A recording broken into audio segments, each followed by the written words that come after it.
The Adventures of Sherlock Holmes. By Arthur Conan Doyle. Episode 06. The Man with the Twisted Lip.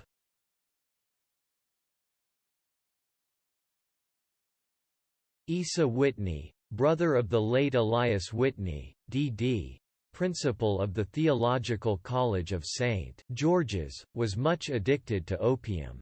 The habit grew upon him, as I understand, from some foolish freak when he was at college for having read De Quincey's description of his dreams and sensations.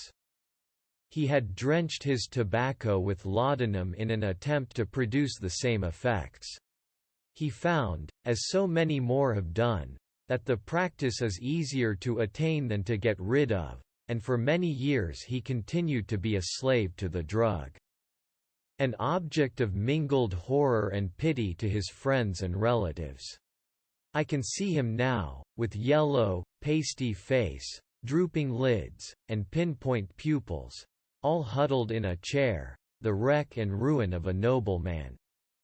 One night, it was in June, '89, there came a ring to my bell, about the hour when a man gives his first yawn and glances at the clock. I sat up in my chair, and my wife laid her needlework down in her lap and made a little face of disappointment. "A patient," said she. "You'll have to go out." I groaned, for I was newly come back from a weary day. We heard the door open, a few hurried words, and then quick steps upon the linoleum. Our own door flew open, and a lady, clad in some dark-colored stuff, with a black veil, entered the room. "You will excuse my calling so late," she began, and then, suddenly losing her self-control, she ran forward, threw her arms about my wife's neck, and sobbed upon her shoulder. "Oh, I'm in such trouble," she cried. "I do so want a little help." "Why," said my wife, pulling up her veil, "it is Kate Whitney." "How you startled me, Kate. I had not an idea who you were when you came in.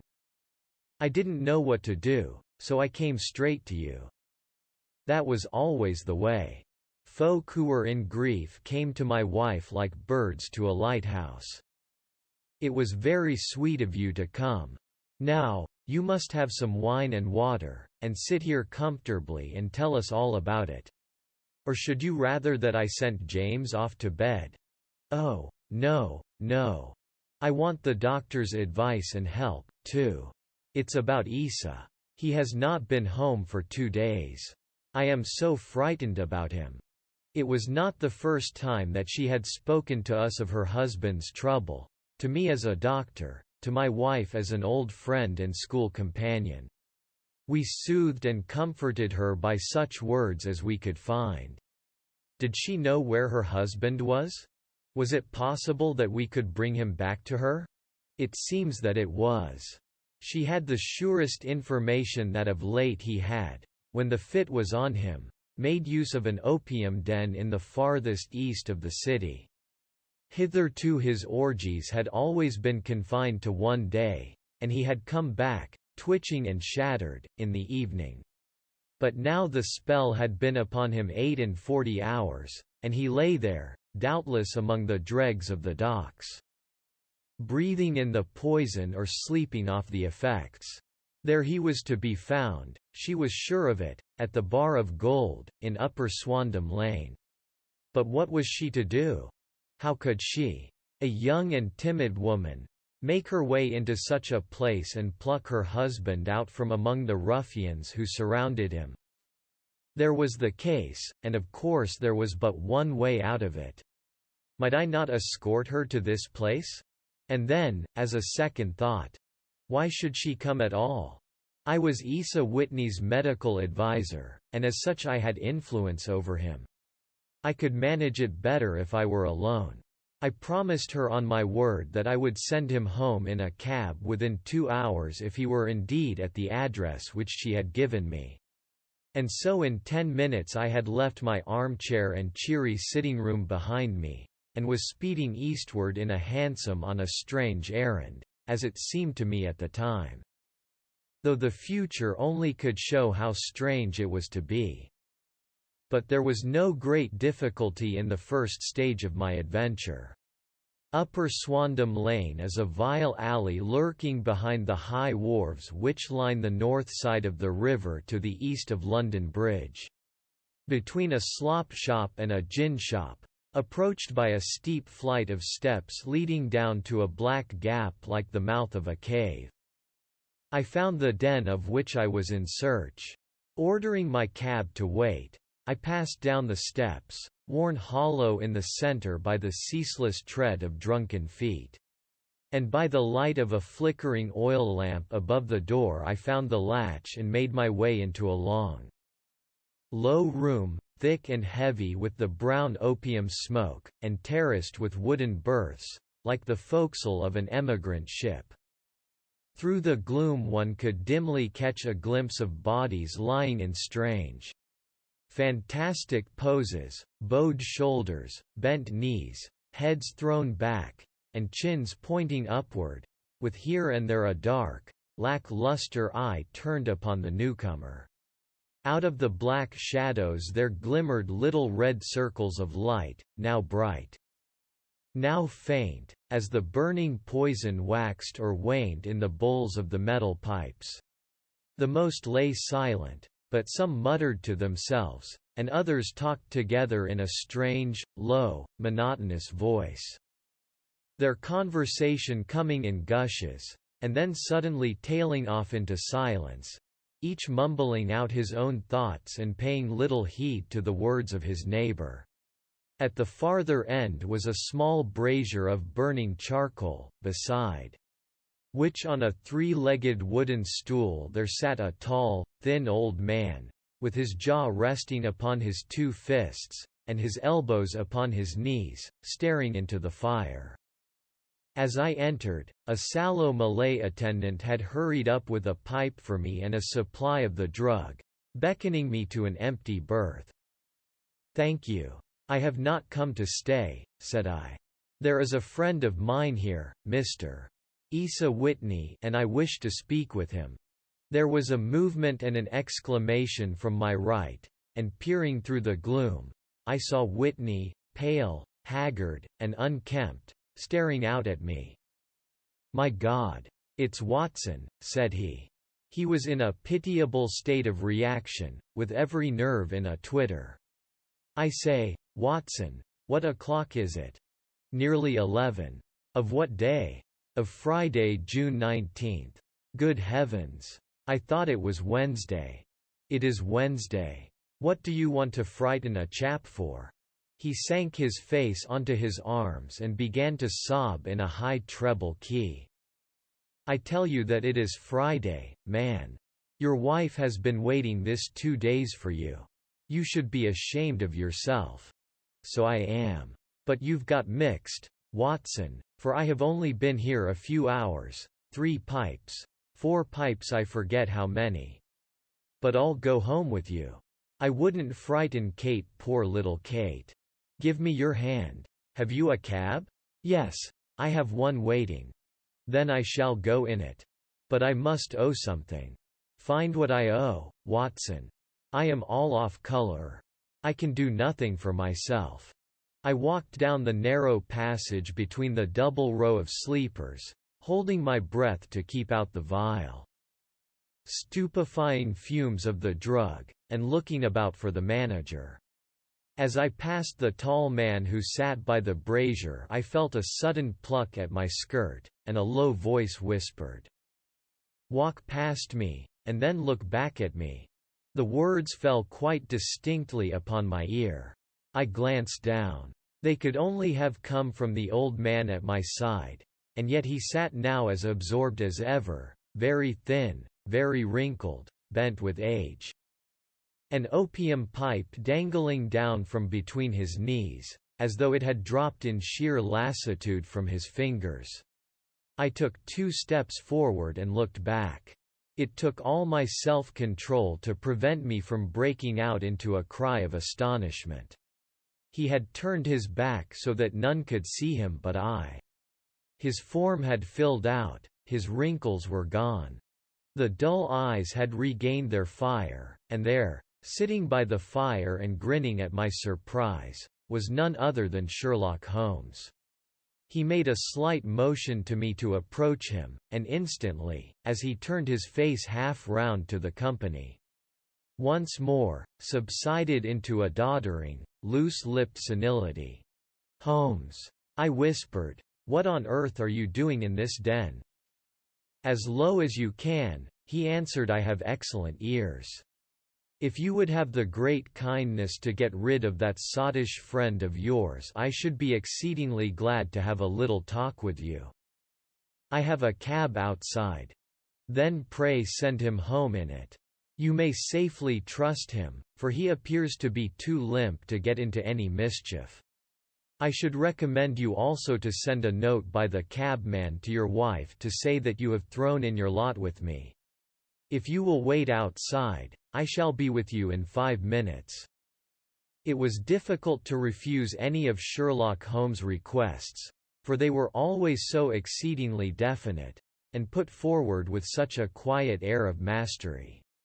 I felt, however, that when Whitney was once confined in the cab my mission was practically accomplished, and for the rest, I could not wish anything better than to be associated with my friend in one of those singular adventures which were the normal condition of his existence.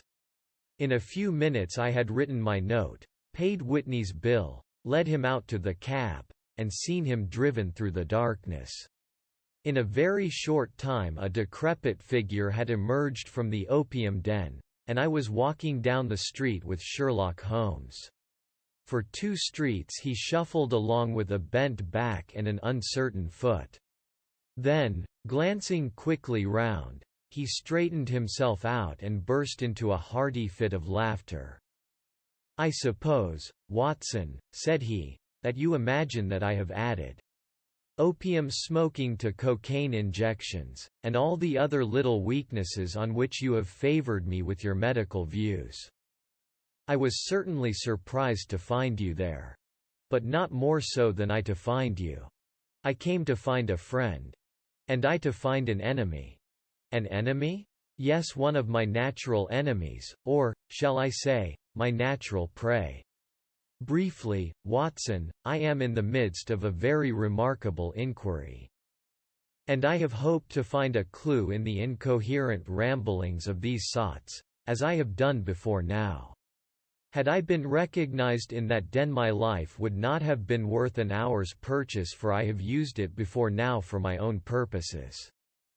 And the rascally Lascar who runs it has sworn to have vengeance upon me.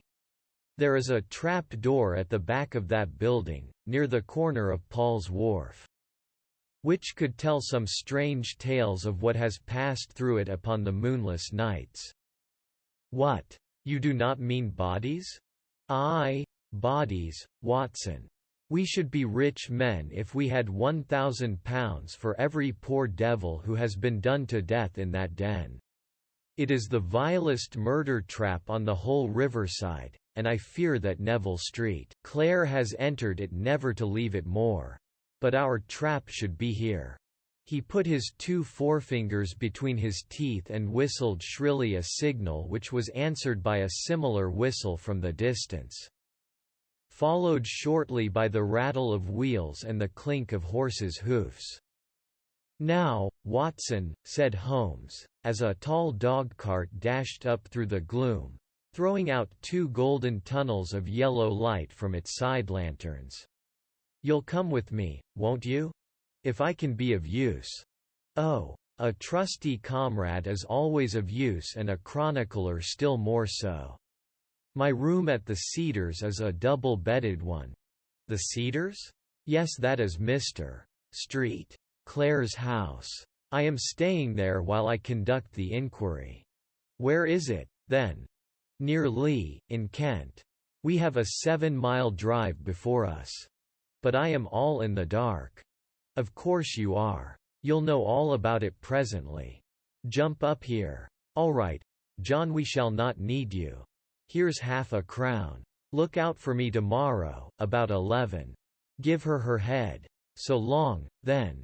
He flicked the horse with his whip, and we dashed away through the endless succession of somber and deserted streets, which widened gradually, until we were flying across a broad balustraded bridge, with the murky river flowing sluggishly beneath us. Beyond lay another dull wilderness of bricks and mortar, its silence broken only by the heavy, regular footfall of the policeman, or the songs and shouts of some belated party of revelers. A dull wrack was drifting slowly across the sky, and a star or two twinkled dimly here and there through the rifts of the clouds. Holmes drove in silence, with his head sunk upon his breast, and the air of a man who is lost in thought, while I sat beside him, curious to learn what this new quest might be, which seemed to tax his power so sorely, and yet afraid to break in upon the current of his thoughts. We had driven several miles, and were beginning to get to the fringe of the belt of suburban villas, when he shook himself, shrugged his shoulders, and lit up his pipe with the air of a man who has satisfied himself that he is acting for the best. "You have a grand gift of silence, Watson," said he. "It makes you quite invaluable as a companion. 'Pon my word, it is a great thing for me to have someone to talk to, for my own thoughts are not over pleasant. I was wondering what I should say to this dear little woman tonight when she meets me at the door. You forget that I know nothing about it. I shall just have time to tell you the facts of the case before we get to Lee. It seems absurdly simple, and yet, somehow I can get nothing to go upon. There's plenty of thread, no doubt, but I can't get the end of it into my hand. Now, I'll state the case clearly and concisely to you, Watson, and maybe you can see a spark where all is dark to me. Proceed, then. Some years ago, to be definite, in May 1884, there came to Lee a gentleman, Neville Street, Clare by name, who appeared to have plenty of money. He took a large villa, laid out the grounds very nicely, and lived generally in good style. By degrees he made friends in the neighborhood, and in 1887 he married the daughter of a local brewer, by whom he now has 2 children. He had no occupation, but was interested in several companies and went into town as a rule in the morning, returning by the 5:14 from Cannon Street every night. Mr. Street, Clare is now 37 years of age, is a man of temperate habits, a good husband, a very affectionate father, and a man who is popular with all who know him. I may add that his whole debts at the present moment, as far as we have been able to ascertain, amount to £88 and 10 pence. While he has £220 standing to his credit in the Capital and Counties Bank. There is no reason, therefore, to think that money troubles have been weighing upon his mind. Last Monday Mr. Neville Street, Clare went into town rather earlier than usual, remarking before he started that he had 2 important commissions to perform, and that he would bring his little boy home a box of bricks. Now, by the merest chance, his wife received a telegram upon this same Monday, very shortly after his departure, to the effect that a small parcel of considerable value which she had been expecting was waiting for her at the offices of the Aberdeen Shipping Company. Now, if you are well up in your London, you will know that the office of the company is in Fresno Street, which branches out of Upper Swandam Lane, where you found me tonight. Mrs. Street, Clare had her lunch, started for the city, did some shopping, proceeded to the company's office, got her packet, and found herself at exactly 4:35 walking through Swandam Lane on her way back to the station. Have you followed me so far? It is very clear. If you remember, Monday was an exceedingly hot day, and Mrs. Street, Clare walked slowly, glancing about in the hope of seeing a cab, as she did not like the neighborhood in which she found herself. While she was walking in this way down Swandam Lane, she suddenly heard an ejaculation or cry, and was struck cold to see her husband looking down at her and, as it seemed to her, beckoning to her from a second-floor window. The window was open, and she distinctly saw his face, which she describes as being terribly agitated. He waved his hands frantically to her, and then vanished from the window, so suddenly that it seemed to her that he had been plucked back by some irresistible force from behind. One singular point which struck her quick feminine eye was that although he wore some dark coat, such as he had started to town in, he had on neither collar nor necktie. Convinced that something was amiss with him, she rushed down the steps, for the house was none other than the opium den, in which you found me tonight, and running through the front room she attempted to ascend the stairs which led to the first floor. At the foot of the stairs, however, she met this Lascar scoundrel of whom I have spoken, who thrust her back and, aided by a Dane, who acts as assistant there, pushed her out into the street. Filled with the most maddening doubts and fears, she rushed down the lane and, by rare good fortune, met in Fresno Street a number of constables with an inspector, all on their way to their beat. The inspector and two men accompanied her back, and in spite of the continued resistance of the proprietor, they made their way to the room in which Mr. Clare had last been seen. There was no sign of him there. In fact, in the whole of that floor there was no one to be found save a crippled wretch of hideous aspect, who, it seems, made his home there. Both he and the Lascar stoutly swore that no one else had been in the front room during the afternoon. So determined was their denial that the inspector was staggered, and had almost come to believe that Mrs. Clare had been deluded when, with a cry, she sprang at a small deal box which lay upon the table and tore the lid from it. Out there fell a cascade of children's bricks. It was the toy which he had promised to bring home.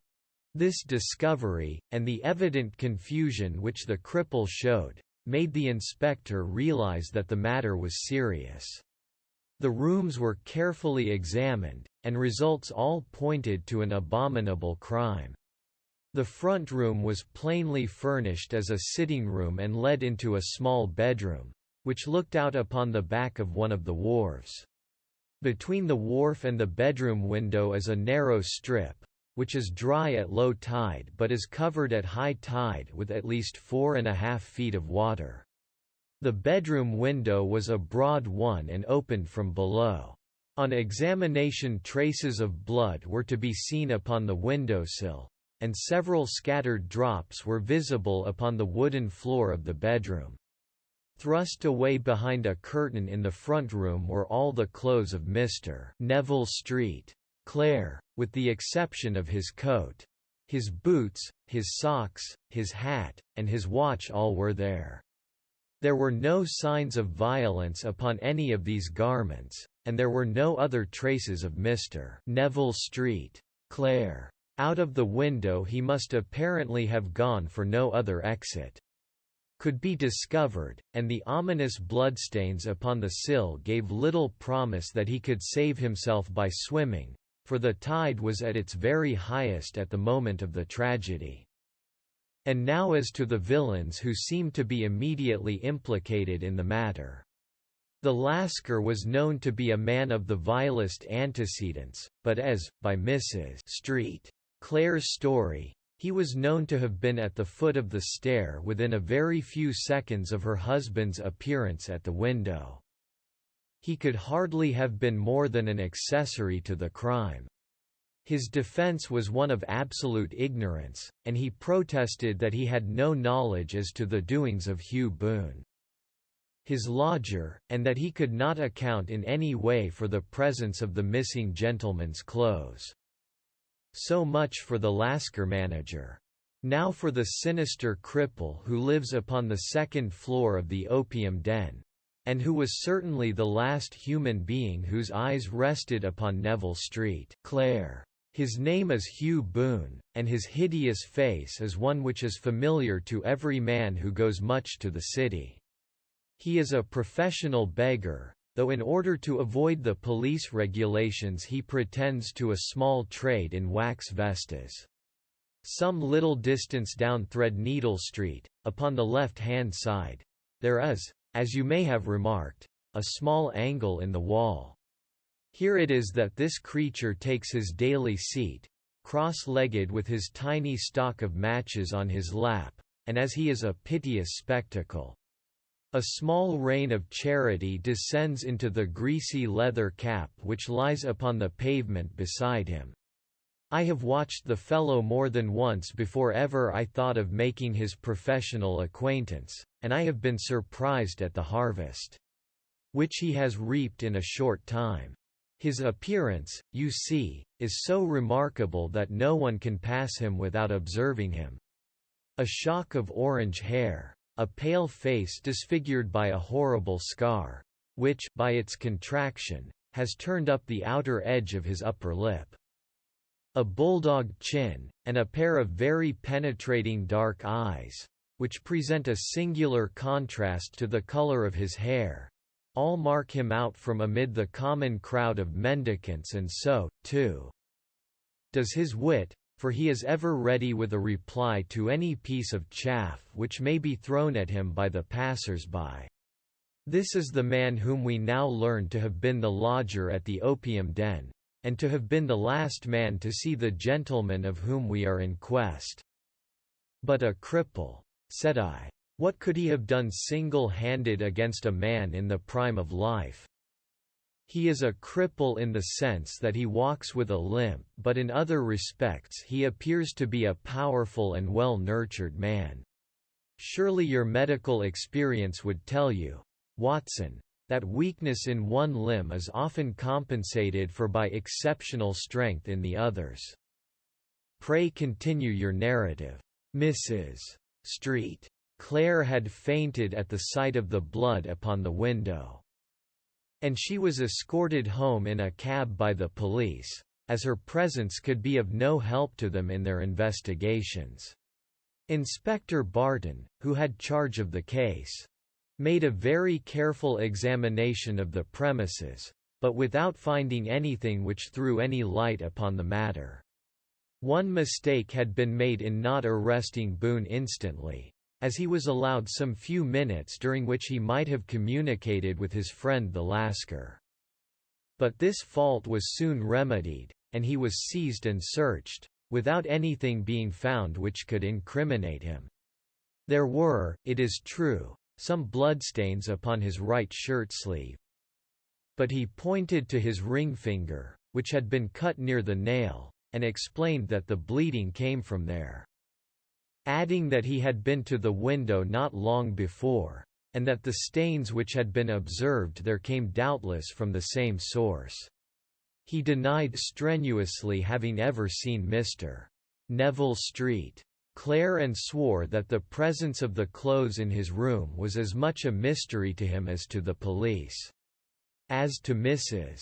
Street, Clare's assertion that she had actually seen her husband at the window, he declared that she must have been either mad or dreaming. He was removed, loudly protesting, to the police station, while the inspector remained upon the premises in the hope that the ebbing tide might afford some fresh clue. And it did, though they hardly found upon the mud bank what they had feared to find. It was Neville Street, Clare's coat, and not Neville Street, Clare, which lay uncovered as the tide receded. And what do you think they found in the pockets? I cannot imagine. No, I don't think you would guess. Every pocket stuffed with pennies and half-pennies, 421 pennies and 270 half-pennies. It was no wonder that it had not been swept away by the tide. But a human body is a different matter. There is a fierce eddy between the wharf and the house. It seemed likely enough that the weighted coat had remained when the stripped body had been sucked away into the river. But I understand that all the other clothes were found in the room. Would the body be dressed in a coat alone? No, sir, but the facts might be met speciously enough. Suppose that this man Boone had thrust Neville Street. Clare through the window. There is no human eye which could have seen the deed. What would he do then? It would of course instantly strike him that he must get rid of the tell-tale garments. He would seize the coat, then, and be in the act of throwing it out, when it would occur to him that it would swim and not sink. He has little time, for he has heard the scuffle downstairs when the wife tried to force her way up. And perhaps he has already heard from his Lascar confederate that the police are hurrying up the street. There is not an instant to be lost. He rushes to some secret hoard, where he has accumulated the fruits of his beggary. And he stuffs all the coins upon which he can lay his hands into the pockets to make sure of the coat's sinking. He throws it out, and would have done the same with the other garments had not he heard the rush of steps below. And only just had time to close the window when the police appeared. It certainly sounds feasible. Well, we will take it as a working hypothesis for want of a better.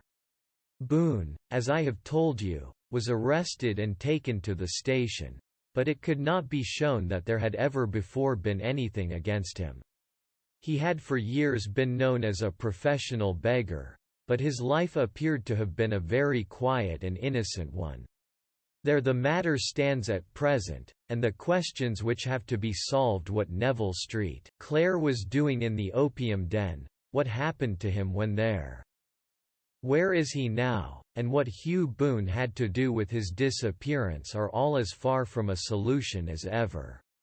I confess that I cannot recall any case within my experience which looked at the first glance so simple and yet which presented such difficulties. While Sherlock Holmes had been detailing this singular series of events, we had been whirling through the outskirts of the great town until the last straggling houses had been left behind. And we rattled along with a country hedge upon either side of us. Just as he finished, however, we drove through two scattered villages, where a few lights still glimmered in the windows. "We are on the outskirts of Lee," said my companion. "We have touched on 3 English counties in our short drive, starting in Middlesex, passing over an angle of Surrey, and ending in Kent. See that light among the trees?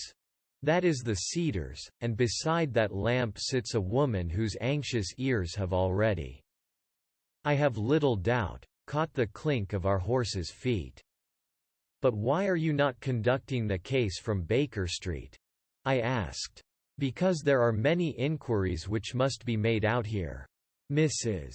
Street Clare has most kindly put 2 rooms at my disposal, and you may rest assured that she will have nothing but a welcome for my friend and colleague. I hate to meet her, Watson, when I have no news of her husband. Here we are. Whoa, there, whoa." We had pulled up in front of a large villa which stood within its own grounds. A stable boy had run out to the horse's head, and springing down, I followed Holmes up the small, winding gravel drive which led to the house. As we approached, the door flew open, and a little blonde woman stood in the opening, clad in some sort of light mousseline de soie, with a touch of fluffy pink chiffon at her neck and wrists. She stood with her figure outlined against the flood of light, one hand upon the door, one half raised in her eagerness. Her body slightly bent, her head and face protruded, with eager eyes and parted lips, a standing question. "Well?" she cried, "well?" And then, seeing that there were 2 of us, she gave a cry of hope which sank into a groan as she saw that my companion shook his head and shrugged his shoulders. "No good news?" "None." "No bad?" "No. Thank God for that. But come in. You must be weary, for you have had a long day. This is my friend, Drive. Watson. He has been of most vital use to me in several of my cases. And a lucky chance has made it possible for me to bring him out and associate him with this investigation. I am delighted to see you," said she, pressing my hand warmly. "You will, I am sure, forgive anything that may be wanting in our arrangements, when you consider the blow which has come so suddenly upon us." "My dear madam," said I am an old campaigner, and if I were not I can very well see that no apology is needed. If I can be of any assistance, either to you or to my friend here, I shall be indeed happy." "Now, Mr. Sherlock Holmes," said the lady as we entered a well-lit dining room, upon the table of which a cold supper had been laid out, "I should very much like to ask you one or two plain questions, to which I beg that you will give a plain answer." "Certainly, madam. Do not trouble about my feelings. I am not hysterical, nor given to fainting. I simply wish to hear your real opinion." "Upon what point? In your heart of hearts, do you think that Neville is alive?" Sherlock Holmes seemed to be embarrassed by the question. "Frankly, now," she repeated, standing upon the rug and looking keenly down at him as he leaned back in a basket chair. "Frankly, then, madam, I do not." "You think that he is dead?" "I do." "Murdered?" "I don't say that." "Perhaps." "And on what day did he meet his death?" "On Monday." "Then perhaps, Mr. Holmes, you will be good enough to explain how it is that I have received a letter from him today." Sherlock Holmes sprang out of his chair as if he had been galvanized. "What?" he roared. "Yes, today." She stood smiling, holding up a little slip of paper in the air. "May I see it?" "Certainly." He snatched it from her in his eagerness, and smoothing it out upon the table he drew over the lamp and examined it intently. I had left my chair and was gazing at it over his shoulder. The envelope was a very coarse one and was stamped with the Gravesend postmark. And with the date of that very day, or rather of the day before, for it was considerably after midnight. "Coarse writing," murmured Holmes. "Surely this is not your husband's writing, madam?" "No, but the enclosure is." I perceive also that whoever addressed the envelope had to go and inquire as to the address. "How can you tell that?" "The name, you see, is in perfectly black ink, which has dried itself. The rest is of the grayish color, which shows that blotting paper has been used. If it had been written straight off, and then blotted, none would be of a deep black shade. This man has written the name, and there has then been a pause before he wrote the address, which can only mean that he was not familiar with it. It is, of course, a trifle, but there is nothing so important as trifles. Let us now see the letter. Ha! There has been an enclosure here. Yes, there was a ring. His signet ring. And you are sure that this is your husband's hand?" "One of his hands." "One?" "His hand when he wrote hurriedly. It is very unlike his usual writing, and yet I know it well. Dearest, do not be frightened. All will come well. There is a huge error which it may take some little time to rectify. Wait in patience. Neville." Written in pencil upon the fly-leaf of a book. Octavo size, no watermark. Posted today in Gravesend by a man with a dirty thumb. Ha! And the flap has been gummed, if I am not very much in error, by a person who had been chewing tobacco. And you have no doubt that it is your husband's hand, madam?" "None. Neville wrote those words. And they were posted today at Gravesend. Well, Mrs. Street. Clare, the clouds lighten, though I should not venture to say that the danger is over. But he must be alive, Mr. Holmes. Unless this is a clever forgery to put us on the wrong scent. The ring, after all, proves nothing. It may have been taken from him, No, no it is. It is his very own writing. Very well. It may, however, have been written on Monday and only posted today. That is possible. If so, much may have happened between. Oh, you must not discourage me, Mr. Holmes. I know that all is well with him. There is so keen a sympathy between us that I should know if evil came upon him. On the very day that I saw him last he cut himself in the bedroom. And yet I in the dining room rushed upstairs instantly with the utmost certainty that something had happened. Do you think that I would respond to such a trifle and yet be ignorant of his death? I have seen too much not to know that the impression of a woman may be more valuable than the conclusion of an analytical reasoner. And in this letter you certainly have a very strong piece of evidence to corroborate your view. But if your husband is alive and able to write letters, why should he remain away from you? I cannot imagine. It is unthinkable. And on Monday he made no remarks before leaving you? No. And you were surprised to see him in Swandam Lane? Very much so. Was the window open? Yes. Then he might have called to you? He might. He only, as I understand, gave an inarticulate cry? Yes. A call for help, you thought? Yes. He waved his hands. But it might have been a cry of surprise. Astonishment at the unexpected sight of you might cause him to throw up his hands? It is possible. And you thought he was pulled back? He disappeared so suddenly. He might have leapt back. You did not see anyone else in the room? No. But this horrible man confessed to having been there, and the Lascar was at the foot of the stairs. Quite so. Your husband, as far as you could see, had his ordinary clothes on? But without his collar or tie. I distinctly saw his bare throat. Had he ever spoken of Swandam Lane? Never. Had he ever showed any signs of having taken opium? Never. Thank you, Mrs. Street. Clare. Those are the principal points about which I wish to be absolutely clear. We shall now have a little supper and then retire, for we may have a very busy day tomorrow.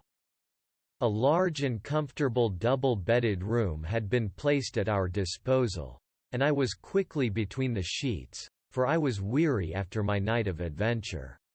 Sherlock Holmes was a man, however, who, when he had an unsolved problem upon his mind, would go for days, and even for a week, without rest, turning it over.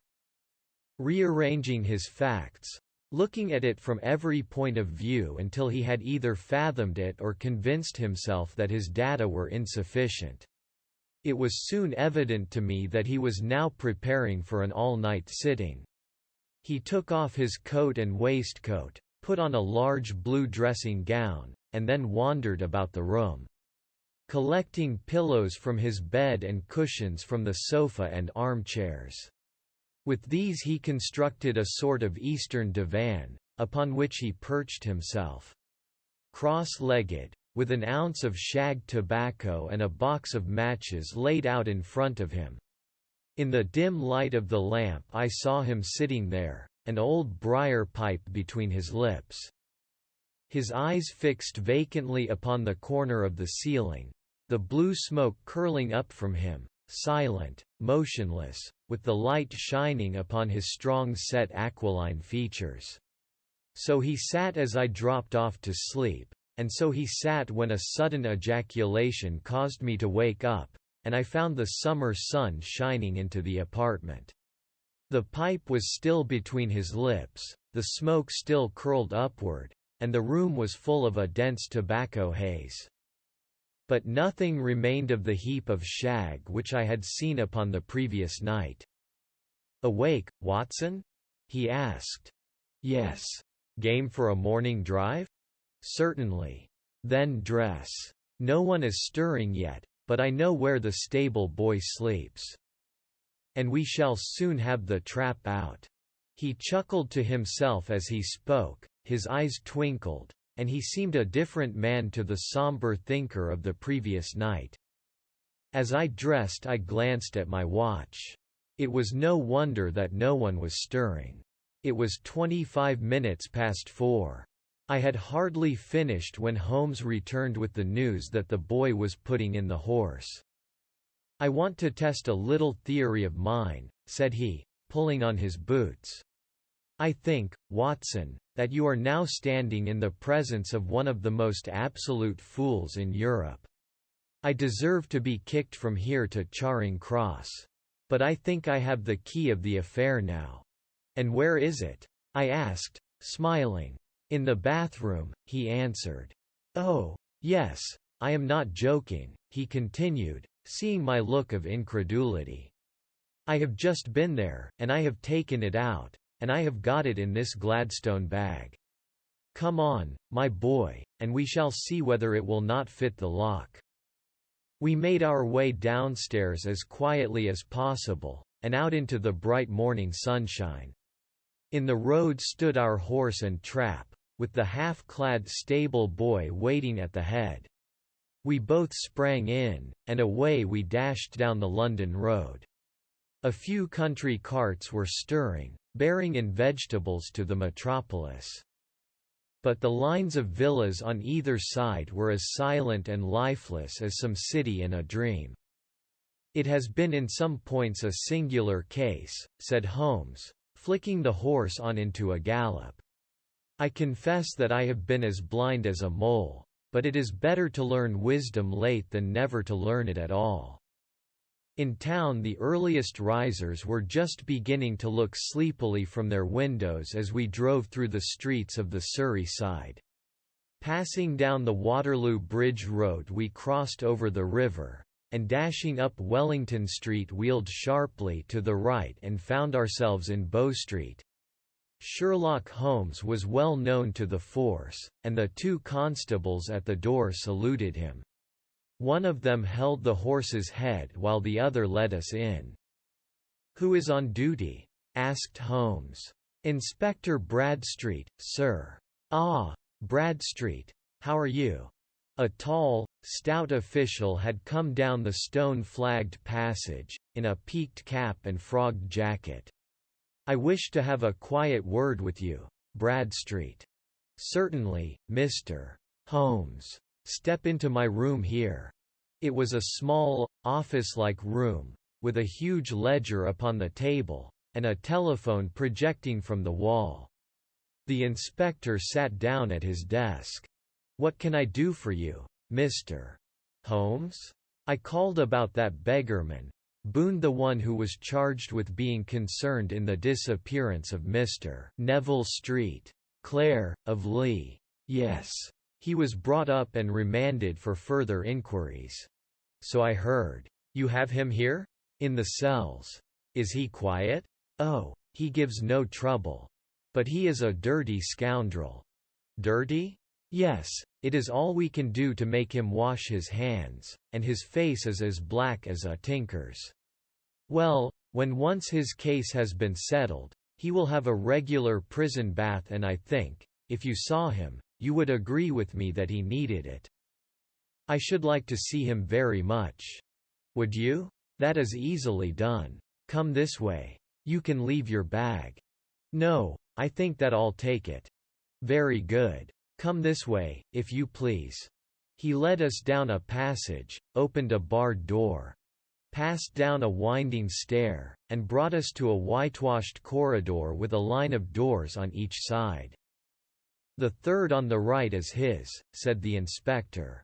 "Here it is." He quietly shot back a panel in the upper part of the door and glanced through. "He is asleep," said he. "You can see him very well." We both put our eyes to the grating. The prisoner lay with his face towards us, in a very deep sleep, breathing slowly and heavily. He was a middle-sized man, coarsely clad as became his calling, with a colored shirt protruding through the rent in his tattered coat. He was, as the inspector had said, extremely dirty, but the grime which covered his face could not conceal its repulsive ugliness. A broad wheal from an old scar ran right across it from eye to chin, and by its contraction had turned up one side of the upper lip, so that 3 teeth were exposed in a perpetual snarl. A shock of very bright red hair grew low over his eyes and forehead. "He's a beauty, isn't he?" said the inspector. "He certainly needs a wash," remarked Holmes. "I had an idea that he might, and I took the liberty of bringing the tools with me." He opened the Gladstone bag as he spoke, and took out, to my astonishment, a very large bath sponge. You are a funny one," chuckled the inspector. "Now, if you will have the great goodness to open that door very quietly, we will soon make him cut a much more respectable figure." "Well, I don't know why not," said the inspector. "He doesn't look a credit to the Bow Street cells, does he?" He slipped his key into the lock, and we all very quietly entered the cell. The sleeper half turned, and then settled down once more into a deep slumber.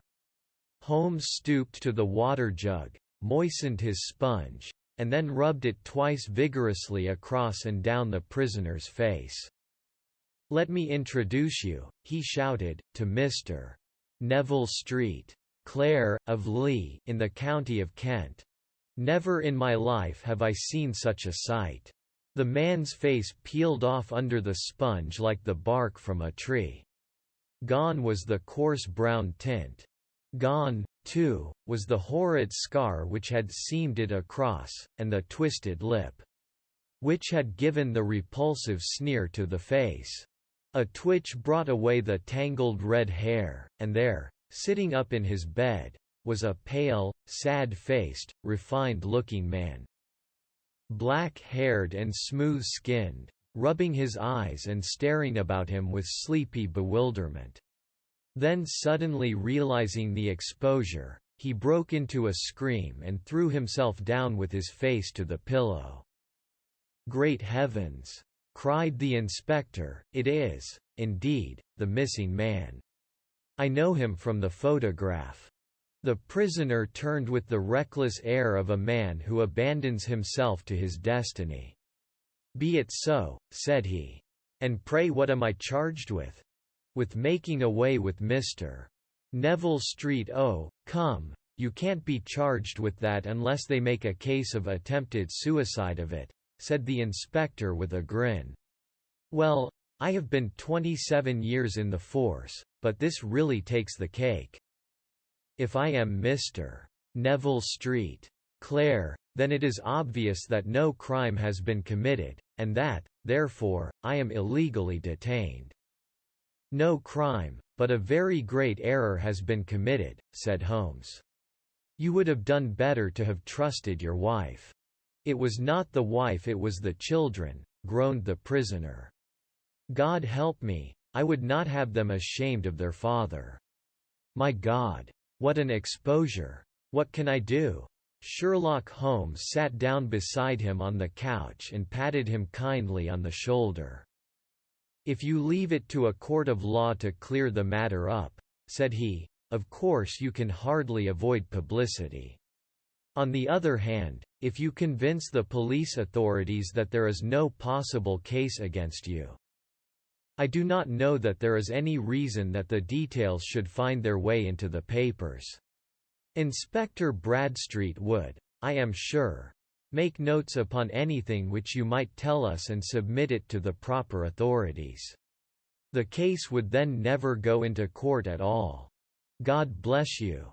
cried the prisoner passionately. "I would have endured imprisonment, aye, even execution, rather than have left my miserable secret as a family blot to my children.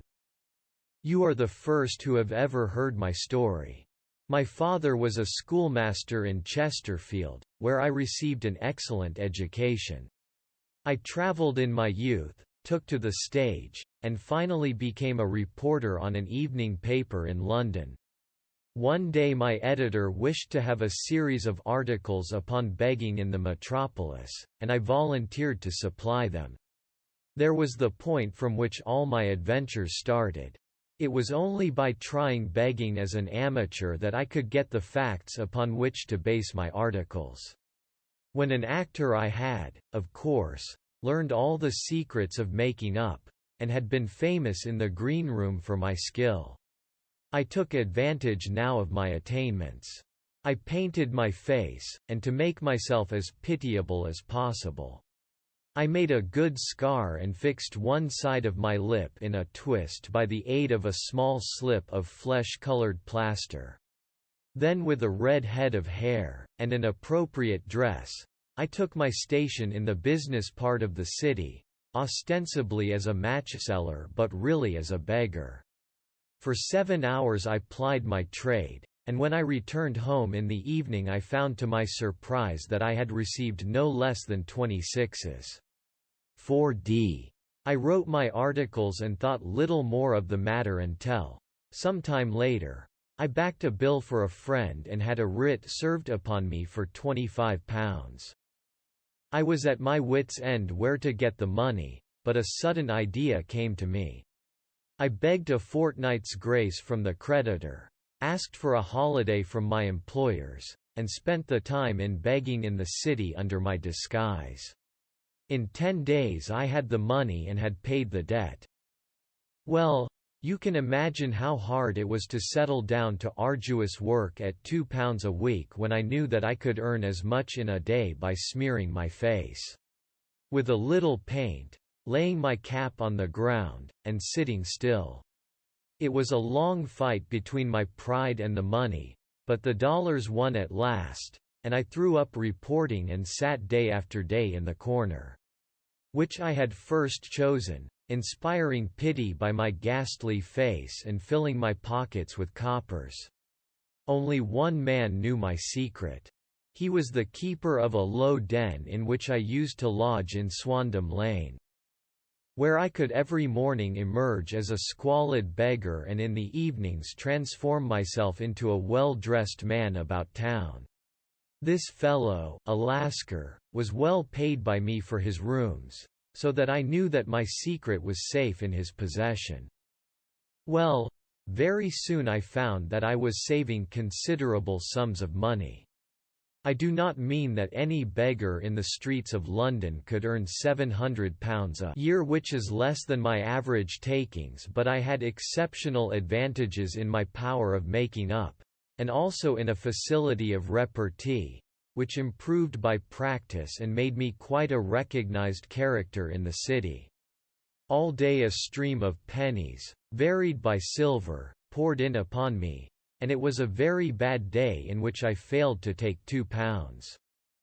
As I grew richer I grew more ambitious, took a house in the country, and eventually married, without anyone having a suspicion as to my real occupation.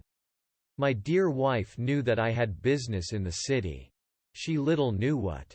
Last Monday I had finished for the day and was dressing in my room above the opium den, when I looked out of my window and saw, to my horror and astonishment, that my wife was standing in the street, with her eyes fixed full upon me.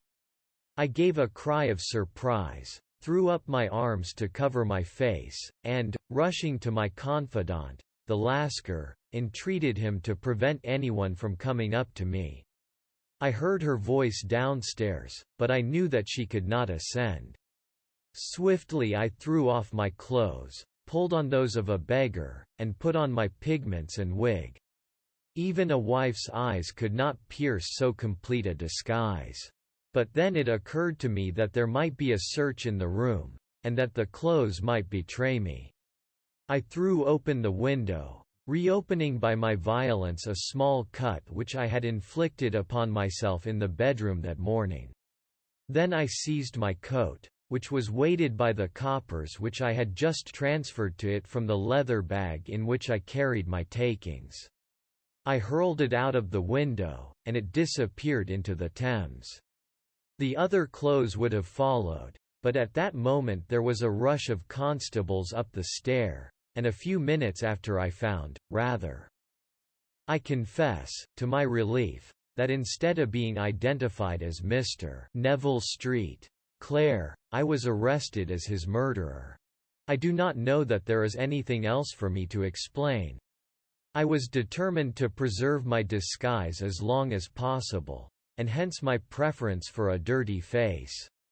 Knowing that my wife would be terribly anxious, I slipped off my ring and confided it to the Lascar at a moment when no constable was watching me.